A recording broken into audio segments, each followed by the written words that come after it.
All right, thanks. Great. All right, apologies all for that. I'll jump in so now everyone can see and hopefully appreciate. So the point of this slide is really to bring home that the genome is incomplete, and it's been incomplete for some time. And the reason it's been incomplete is because of these large repetitive regions in our genome that have been hard to close with previous technologies. And chromosome 9 is a perfect example of this, as I mentioned before, where you have these very large satellite domains as well as segmentally duplicated sites, and that these are highly variable in the population, which I'm trying to show here with these two chromosome images to give you kind of perspective of how variable and how immense of a problem this can be. The regions I'm going to focus on today are the centromeric regions. These are defined in the human genomes by tandem repeats. This is a sequence is found in a head to tail orientation. However, unlike tandem repeats that are found throughout the rest of your genome, these are found head to tail for millions of bases in every single centromeric region. And I don't want you to think about centromeric regions as only being tandem repeats. Rather, I want you to think of them as being a genomic ecosystem defined by repeats, because we know that they have segmentally duplicated sequences, transposable elements, homologous genes, as well as these satellite DNAs. And for many people who try to assemble these regions previously, they might think of this challenge as being like climbing Everest. It's incredibly difficult. It's kind of topping up the genome, so to speak, and the view is beautiful once you get there. But I really want to start this talk by reminding folks that this is more like the jungles of the genome. For the past 20 years, we've been living in kind of a community where you understand how to get to supermarkets and everything, but we've been living next to this genomic jungle in the sense that it's a large, unexplored functional landscape. It's very specialized in these regions. We know it has specialized chromatin organization, replication, transcription. We know that these regions interact with transcription factors, and there's unexplored long-range spatial 3D contacts. There's also new genes and repeat families that exist, and this has been largely blindsided by our inability to study these regions in the past. In particular, people think about the function of centromeric regions as having a primary role in genome integrity or mitosis and meiosis, and the fact they contribute to chromosome cohesion and regulate centromere function. However, much less understood function is in interphase. We haven't been able to really dig into this yet. We know that there are transcription factors that are binding to these regions. We can see this over and over again through the literature. However, we don't have a high resolution map to begin these types of studies. We also know that these regions are important for our understanding of human disease and proper regulation, both epigenetically, as well as in cancer and aging. We're seeing that this is really important to how we think about human disease and impact. So overall, I just wanted to kind of bring it home that these centromeric regions are, the genomic structure influences aneuploidy. We know they're highly variable in the population, and we don't really understand what that variable nature does in terms of function. We don't have a real clear understanding of how variable these sites are, even in somatic tissues, or how they change during disease. And ultimately, it boils down to the fact that we don't have we didn't have the reference sequence. And so this is interesting and important biology. However, we're limited to our studies due to this challenging of sequencing technology. And it's really this kind of bottleneck of needing to have the data, needing to push on the biology, but just not having it. That was the push to start the telomere to telomere consortium. This started with my co-lead, Adam Philippi, who I'm showing on this slide. It was really motivated by the idea that we had a push in technology, and we wanted to see how far we could take technology to completing a human genome. Our cell line that we were focusing on was the complete heterogeneity mole. It's an effectively haploid line. Essentially, this is a very specialized line where you have a fertilization mishap where you lose all of the maternal chromosomes, and the paternal sperm comes in and then goes through a round of duplication. So even though this cell line is diploid, it's effectively haploid because all the chromosomes are expected to be identical to the paternal chromosomes. And this really, having this type of cell line is really useful because it simplifies the assembly problem. So the first challenge that the telomere to telomere consortium issued is, can we complete just one human chromosome, telomere to telomere? The idea of telomere to telomere, of course, is that you have the entire chromosome in a single contig with high quality bases from one telomere to the other. There's consistency across in terms of accuracy at the base level as well as the structure. And in doing this, we were going to issue a new benchmark chromosome, and the idea that we could optimize method to increase the scale and hopefully lead to the completion of the whole human genome. The challenge in doing this is that you have to generate assemblies across repetitive regions, as I mentioned before, that often span hundreds of kilobases. And so when we first started thinking about this, we thought a natural data technology to fit this challenge would be the ultra-long sequence reads, in the sense that if you had reads that could span the entirety of the repeat and anchor on either side of a unique sequence, then it no longer was an assembly problem. Then you could generate more or less a consensus and traverse these types of assembly challenges. And we were basing this motivation off of two key papers, both where Adam and I had first worked together, which was the development of the ultra-long protocol that came out in 2008, as well as the work that we had been doing at UC Santa Cruz that were motivated by ultra-long to demonstrate that we could clear a human centromere for the first time on the Y chromosome. So high coverage ultra-long data, the reads are long, but the throughput was extremely low. We sequenced a total of 367 gigabases of data, so 118x coverage. And we were looking at the longest full length mapping read at 1.3 megabases. This was really a huge effort to give credit to the Intramural Sequencing Center, NIH, as well as we had data that was given to us from the Eichler lab, given to the Tumor Consortium from the Eichler lab. This was generated by Glennis Logsdon, as well as Promethean data from Migan Dennis at UC Davis. All of our data has been completely open. We host it on a GitHub site where anyone can come and download it and try to engage with our community to try to finish the genome. So the first step was to take these data and to run it through HiCanu. And doing this, we stared at a very amazing assembly. What I'm trying to show you here is a karyotype, or all of the different chromosomes where the contigs are broken into colors, either blue or orange. And you can tell when you switch between blue and orange if there's a break in contig. And what I want you to realize is that this surpasses the continuity of HG38. Many of our assemblies only broke in centromeric regions. And so we had a really high quality assembly, even with only a subset of our ultra-long data. We selected the X chromosome to complete it, mainly because it had high continuity from our initial assembly. It had a disproportionate involvement in Mendelian diseases, a unique behavior during development, and the fact the X chromosome is inactivated, as well as a distinctive and well-characterized centromeric satellite array. Focusing in on some of these troubled spots to give you kind of an overview of what we're doing. For example, the gauge locus is a segmental duplication that we had to resolve, which was greater than 200 kb. On our original assembly, we would go through and we'd flag errors. Here I'm showing you bio-nano reports. We'd go through and correct these errors to show that they're in fact then supported by bio-nano maps. And we also did orthogonal assessment, such as digital droplet PCR to estimate copy numbers, as well as looking at read coverage to ensure that everything was concordant with our predictions. These concordancies were really important. They made us go through and develop new methods for how to map these long reads using the marker-assisted mapping strategy, which I won't discuss today.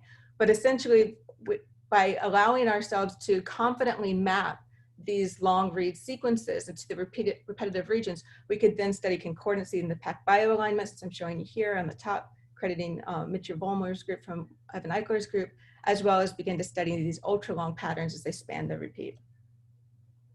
The crowning achievement, however, at least for this talk, was the fact that we could traverse a human centromere. I want to very briefly go over some background here. Human centromeres are all defined by alpha satellite. This is a 171 base pair AT rich repeat. This is once again a tandem repeat, but unlike a tandem repeat, which is near identical, this one has quite a lot of sequence difference between one copy and the other. So for example, if you were to look at the first 4 monomers that I'm showing you, or the first 4 repeats I've labeled, they could have a wide range of differences to where you can clearly tell them apart at the sequence level. However, these very divergent monomers, or multi-monomeric repeat units, are then organized in what we call a higher order repeat. And when you compare a higher order repeat or a collection of these divergent monomers to each other, you now have a very narrow range of percent identity, closer to 100%. And you can't study one centromere and assume you know the sequence composition of all the others. Here I'm showing you chromosome 7 versus chromosome X, which is our focus, where 7 has 2 different arrays, which are very different in their higher order structure than X. Now, X was very nice, as I mentioned before. We had prior knowledge here and the fact that the higher order repeat was 2 kb in length. There was composed of 12 of these 171 base pair monomers. The range we knew from pulse field gel estimates was around 2 to 3.7 megabases. So we had a lot of prior information. But we also knew that there was going to be interruptions in this repeat. And that's what I'm calling here as a higher order repeat SV, where you have a deletion or insertion that differentiates it from the other canonical repeats. And that was really what motivated the method of how to initially put this repeat together, in the sense that you could then take a collection of, or a database of all the ultra long reads that were known to contain DXZ1. You can then annotate with the positions using a hidden Markov model to find out where all the SV positions are, and then you can go through and begin contigging using these as anchors. This SV informed assembly of the X centromere array is how we began this project. We initially broke it into a series of contigs, and then we went through and found discerning SNPs in order to stitch the regions together. Here I'm showing you the contigs that we started with, as well as the SVs and their proportion.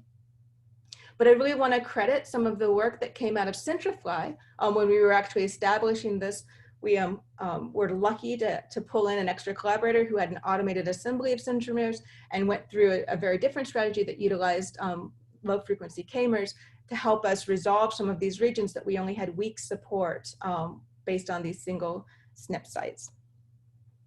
But having a centromere assembly is only one step. Now we had to go through a series of quality assessment and to ensure our hypothesis was in fact correct. Here I'm showing you on the top the DXZ1 array, which is 3.1 megabases, and that array once again shown with the overlap of these ultra long data sets. But in addition to that, we teamed up with Beth Sullivan, who submitted 13 pulse-filled gel southerns. This is where you have a restriction site assay, kind of like fingerprinting across the array, with 2 different restriction enzymes to show that our in silico model and the pulse-filled gels were highly concordant. And if you were to shuffle our array around, you wouldn't be able to get the same type of predictions we were seeing from the pulse-filled. In addition, we were working with Jennifer Gerten's group at the Stowers Institute with the digital droplet PCR to show that we were able to match the total length of copy number of the array. In addition, we were teaming up with both Centrifly and TandemQuast to demonstrate the array was matching the automated array predictions, and also that we had a concordancy with our breakpoint analysis and the base level details. So that was exciting to finish a human genome, or human chromosome. We had 1 down, 23 more to go. So the enthusiasm was to push to finish a genome. When we first started this, it was really the challenge of repeat assemblies. We were thinking along the lines of ultra long reads, but one of the most striking findings, at least in the centromere world, was that we were finding a lot of these very short 21 mers that provided these unique anchors throughout. So it kind of was intuitive at this point that perhaps as different sequence types, such as high fidelity or PacBio reads, may fit the bill here in the fact that you could increase accuracy to begin utilizing these single copy markers to actually assemble across. This is something that's pushing on the technology that came out of this Nature Biotech paper, where you're looking at the accurate circular consensus long read sequencing, where you're essentially getting a high quality consensus read, which is similar to a Sanger read.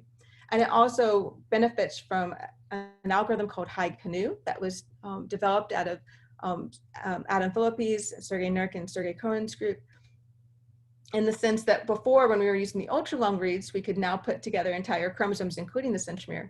But with the HiCanu assembly, they were now showing entire centromeric regions being assembled using this hi-fi data, crossing sometimes 5 megabases worth of repeats. So this was extremely promising.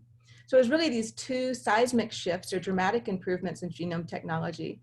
And what we were seeing with the resulting assemblies were complementary and showing real strengths that we decided to take, I hate to say a grand pause, but kind of coming together to have a collaborative online virtual workshop. This was spearheaded by Adam Phillippe, and the goal here was to bring together a group of experts with a single goal of just completing the CHM13 human genome. We decided that we would issue our next release. I'm kind of giving you a sneak peek. We have not issued this release yet. We're hoping to do it this summer. But what I'd like to give is an initial overview of our centromeric regions as they're coming out.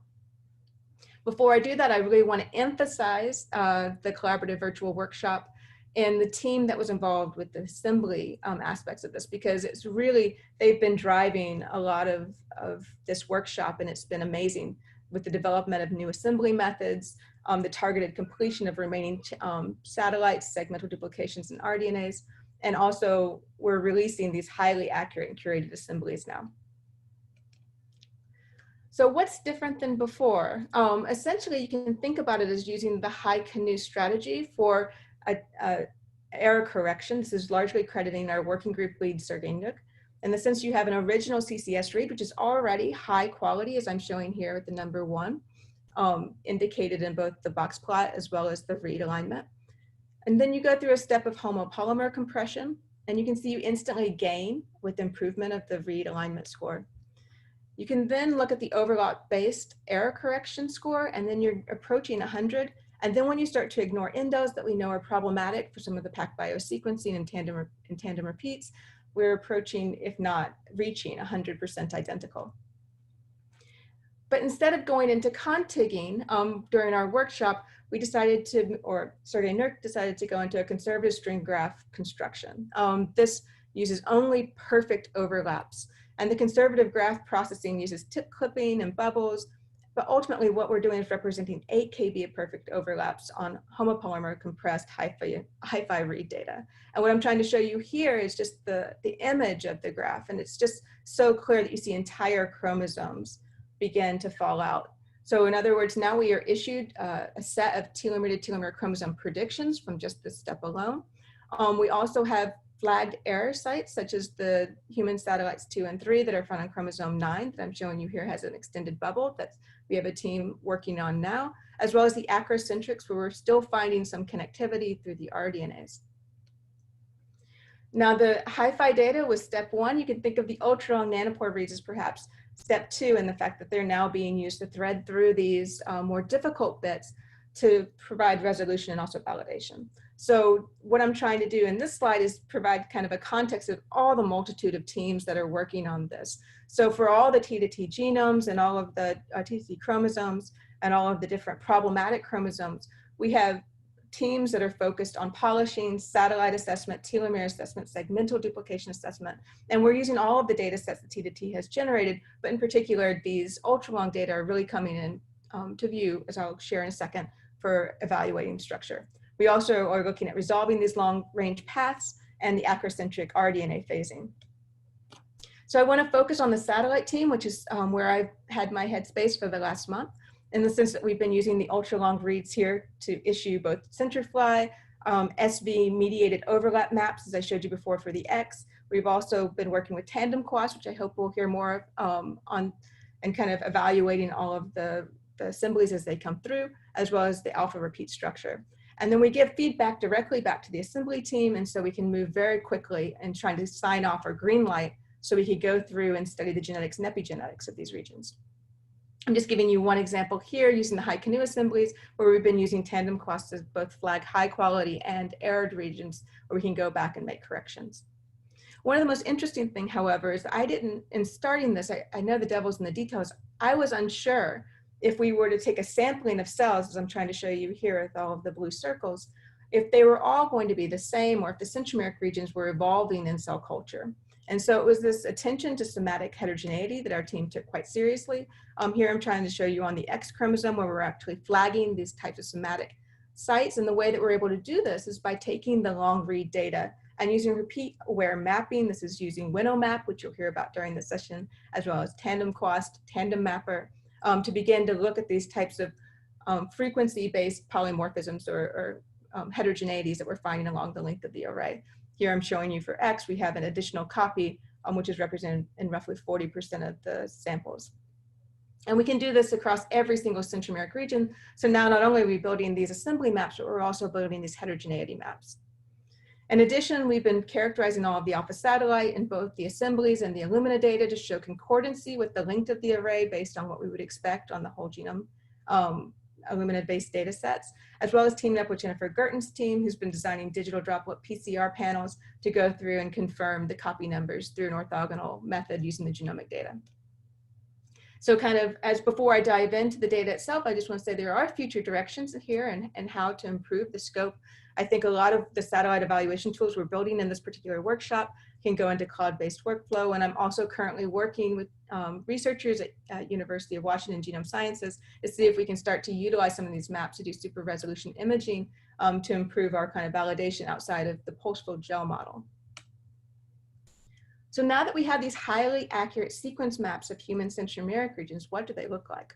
I had already introduced the X array. This was a 3.1 megabase array. It was the first one to come up. However, we now have representative maps for all of the different centromeric regions. The ones in gray are the ones that are still hypotheses that we've derived from the HiCanu assemblies that we're going to need to go through and do additional validation. But the ones that are not gray listed here are the ones that we've green lighted from our team, showing that they are correct in their structure, and we've moving into analyzing them. So these, I want to emphasize, are highly accurate T-to-T assemblies. They have a base level accuracy that we're looking at around QV60. And this is even before polishing based on the HiFi platform. They all of the centromeric regions offer a single copy marker for precise mapping. So we have a database now of all the 21 base pair unique markers that Illumina derived, and we can map them and their positional locations throughout all of the centromeric regions. And we're working now to update repeat annotation because we're finding new satellites and new repeat structures. And I think this will be really transformative for those who are interested in looking at repeat-based annotation like using repeat masker. Now, I'm not going to go into great detail here because I know that Tanya is giving a talk later, but I just want to go ahead and credit her work and helping us to look at this higher order repeat structure by making an automated prediction using string decomposition.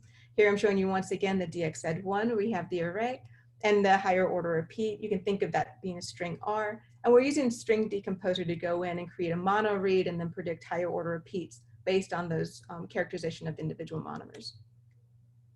When doing this, you find two different types of higher order arrays in the human genome, which was very interesting. You find the X array, which I had introduced early on, where you have this huge amount of canonical higher order repeats, but they're interrupted by this every once in a while structural variant that you can use. And this is something similar that we find in D11Z1, which I'm showing you here on your right. However, there are many other centromeres in the human genome which have a mixture of different higher order repeat structures and don't fall into the canonical repeat. And this was a really lovely way to view these data as I'm showing you here based on string decomposer, where we're seeing kind of the expansion and contraction of different variants within the array on chromosome 8 as well as chromosome 12. And not only can you look at these structural variants, as I mentioned before, and I'm showing you once again for the X on your right, the different positions where we're seeing insertions and deletions in the repeat, but you can then begin to study the individual nucleotide-based changes within the array. And as I mentioned, this is a very near identical array. However, if you were to survey the entirety of the canonical repeat, there are 37 base changes that seem to be high frequent or happen greater than 10% of the high order array. And by building phylogenetic or edit distance relationships between these higher order repeats using these high frequency base change locations, we can begin to take what seem like a seemingly monotone array and begin to bring it to life with demonstrating that's an evolving site with lots of expansions and contractions of various higher order repeats and different substructure that I'm characterizing here as A, B, and A. And not only that, as I'm indicating CENT-B box, we can find motifs that are important for centromere function and protein binding. And we can find that these particular sites are mutated and expanded in certain parts of the array. So therefore, there is kind of a functional component also entangled in this type of evolution. So we do have these centromeric regions. I've already brought in X and also 12, which are predominantly defined by a single higher order array. We have what we call monomeric, which is this divergent alpha satellite and small samplings of these pericentromeric satellites like gamma satellites. And this seems to be the standard for a subset of human centromeres. However, I want to bring your attention to other centromeric regions in the human genome that are a little bit more diverse. And these are ones that I think are very exciting as we're starting to move in and explore some of the sequence features. For example, we're finding now regions of segmental duplications within these centromeric regions, which I'm indicating in orange. Also, we have huge blocks of human satellites that we're actively exploring for their sequence features and also their methylated marks. We have new satellites that are popping up, both here I'm showing you that involve TE repeats. Here on chromosome 3, for example, we have a medley of different TE elements that are found in a head to tail orientation that take up 100 kb satellite repeat that have not been characterized before, as well as we're finding this really interesting beta satellite repeat on several chromosomes now, which includes various TE elements or various elements engaged in the repeat structure itself and expanding out to be close to 500 kb. As I mentioned, we are finding segmentally duplicated sites in this region, and this is determined when we use liftover from HG38 based on alignments. We are partnering with experts in segmental duplication from Evan Eichler's group, as well as Migan Dennis, to try and improve upon this analysis. But when we study these regions, we are finding evidence for genes or transcripts, which is pretty exciting. Not only are they the non-coding genes, as I was showing you on chromosome 3, or evidence of link RNAs, we're also finding protein coding genes that have been previously characterized in the literature to be in these pericentromeric regions, such as DUSP22, which is in the pericentromeric region of chromosome 16. And in teaming up with Rachel O'Neill and Savannah Klein at UConn, we're now able to pull ProSeq data in to begin to show that these particular genes have the potential to be transcribed within centromeric regions as well. So Mark Deakins who is driving this project. He's using a lot of his GenCode protocols in order to align GenBank and annotated RNAs using BLAT. We're doing high stringency characterization, but as of today, we've identified over 89 candidate centromere loci with multi-exon genes, and of which 13 are protein coding. And so this is something that we're dedicating more time and energy into. So what are we learning from these early sequence maps? Well, high order repeats can be these primarily canonical repeats like chromosome X, or they can be a mixture of repeats. So they actually look quite different based on which chromosome you're on within the array. And if you were to zoom in within the array itself, you can find that the array, of course, is evolving by these blocks of related satellites.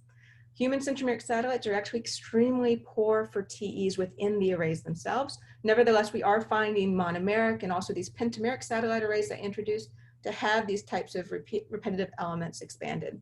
And the centromeric regions are spanning segmentally duplicated regions that contain genes, which may be interesting for further study. So how do we move from chromosome to function? Once we have these really high quality maps, how do we begin to blend in the epigenetic information? This was something we thought about deeply with the X paper, and I wanted to bring it up in this section so we could all begin to think about how to use this type of really nice map across all the centromeres. Essentially, if you were to map ultra long data, you have the bonus of being able to detect methylation data with exquisite sensitivity. The long reads have an added advantage, but now you begin to look at this methylated signal over incredibly long stretches of DNA, so over 100 kb. So this whole multi-mapping phenomenon that we had unable to study these regions in the past is now gone because we can anchor using these longer reads and begin to study methylation patterns. And the nice thing too is that these reads each originate from a single cell, so you're able to actually capture that epigenetic heterogeneity that I was talking about before. So looking across the X chromosome, what I'm showing you here is that you have this pseudo-autosomal region, which was hypothesized to be hypomethylated, and that's in fact what we're showing with our methylated maps. If you were to jump to the DXZ4 locus, which had been previously characterized to have these two large superdomains, or TAD domains, when we zoom into this particular region, we're finding a very oscillated pattern between hyper and hypomethylated regions, and then a complete drop off in the middle of this array to be hypomethylated. And so with all of these very interesting findings with our paper, one of the most interesting ones was a drop or a hypomethylated region within the centromeric region, which was about 60 kb. Now that we have these we have an extensive amount of these maps, we went through and repeated the analysis, and indeed we're finding hypomethylated dips are a common feature of all human centromeric regions in CHM13. So it begs the question of, does the sites of hypomethylation coincide with sites of kinetic or assembly of transcription, or something that could be functional? And so here, the idea here is that we would have centromeric chromatin that could perhaps be associated with these particular sites. So we decided to do a particular ChIP-seq or cut and run experiment where we're targeting and sequencing centromeric proteins that we know localize to the kinetic or binding region. This was in collaboration with Gina Caldas at UC Berkeley. And what I'm showing you here is now our mapping of our SEMPA cut and run data related to our methylation data, where you can see really nice that coincides with a dip in methylation and an enrichment in SEMPA, showing that perhaps that is the truth. And when we look across the entire genome, we're finding these hypomethylated regions coincide with SEMPA enrichment to be kind of a theme. This is showing you chromosome 2, chromosome 3, and chromosome 12 as an example once again. So pushing on, I feel like this chromosome to function, looking at epigenetic maps, we're really at a nice square one where we're starting to look at methylation profiling and we're finding hypomethylated regions. We're moving into protein DNA interactions. But also, if you stay tuned, our team is also looking at RNA transcription as well as spatial mapping to see if we can pull some of these data sets that had been off limits of these regions into scopes if we can start to study biology. And so in the few minutes I have left, I wanted to very quickly go through some of the centromeric satellite DNAs to talk about future efforts to look at sequence variation in human populations. It's insufficient to focus all of our efforts on one centromeric array in one individual because we know that they vary in the population. And this variation could, in fact, modulate how we think about centromeric proteins. And so, as I mentioned before, we have this really high quality X chromosome that's now published. And so if we could generate another haploid chromosome, then we can more or less create this kind of synthetic diploid, and we can begin to benchmark phasing, assembly, and variant calling.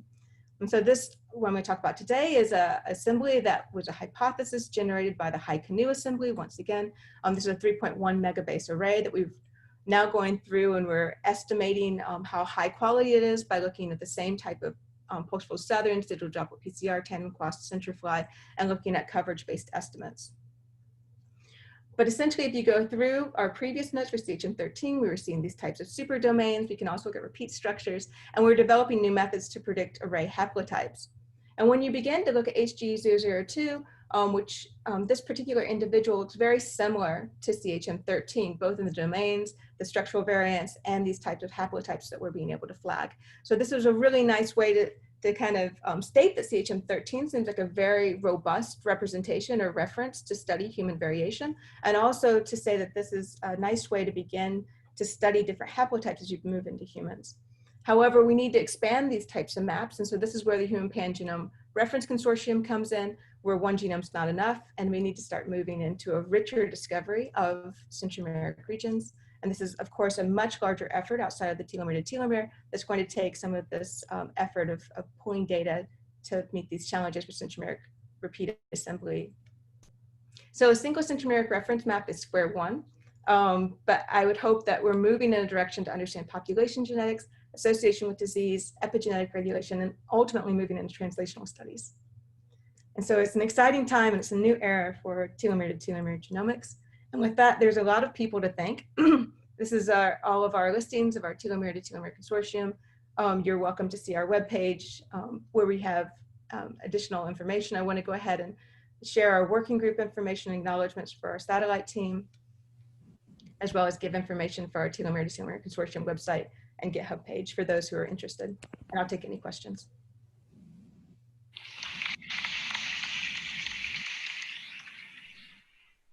Well, thanks, Karen.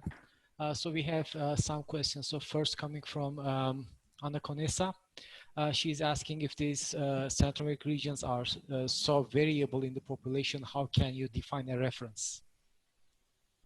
Right, so we don't expect them to be so variable at the sequence level in the sense that the higher order repeats or even the human satellite repeats have been used by clinical geneticists for over 20, maybe even 30 or 40 years, in the sense that the repeat structure overall is very much shared between all individuals in the population. And so in that case, we don't expect the centromere satellite higher order repeats or the reference to be that different from the rest of the humans. What I didn't know going into this was how different this very specialized cell line would be from other humans, which was why I was eager to push into a normal human cell line. And in doing so, I'm finding there's a lot of consistencies in the results we're finding with CHM13 and this newer human. So I feel quite confident that the reference will in fact be useful. But I think we're moving away from the single reference and having a collection of these types of repeats will bring a whole new day of pangenomics to centromeric studies. Okay, thank you. So next question is from Bara Orabi. Do we have an idea how conserved centromeric regions and their unique markers across cells and individuals? How do you think that would affect the use of reference for centromeric regions, which is a related question? It is. I feel like because we've had reference models out for close to 2 years, many researchers have been mapping short read data to these reference models. So I feel like we already have some summaries based on 1,000 genome data as well as looking at the Illumina-based data for some consistency across the alpha satellite. I think that there'll be an interesting world to see the human satellite study done at the same robustness, but I think that this will be a good reference to study the higher order arrays. I think they will be consistent in the generalities. I think they'll be different in the specifics of how they're evolving and the collection of variants they contain. Okay. Thank you. Steven Salzberg is asking, you mentioned finding 89 genes within centromeres. Is there a pattern to where these genes come from? For example, are there other copies of these genes on the same chromosomes as the centromere in which they appear? Right, so this is absolutely something that we're dedicating a lot of effort to now. We are, as I mentioned, these are largely segmentally duplicated sequences, so we're trying to see if there are any trends with the other pericentromeric regions, as well as what Stephen referenced, if there's something on a chromosome-specific way of where you're more likely to pick up segmental duplications that are on the same chromosome. So this is active work, and it's a very good question. We don't know yet. Well, thank you. I have a related question, actually. Since the centromeres are tightly packed, are these genes really transcribed at some time? Well, that was a very interesting finding looking at the methylation maps. If you look at least in CHM13, it was almost like over the regions that contain these genes, they're not hypermethylated. And we are seeing signatures for ProSeq using these K-mer Based unique markers. So I feel like polymerase is getting in there.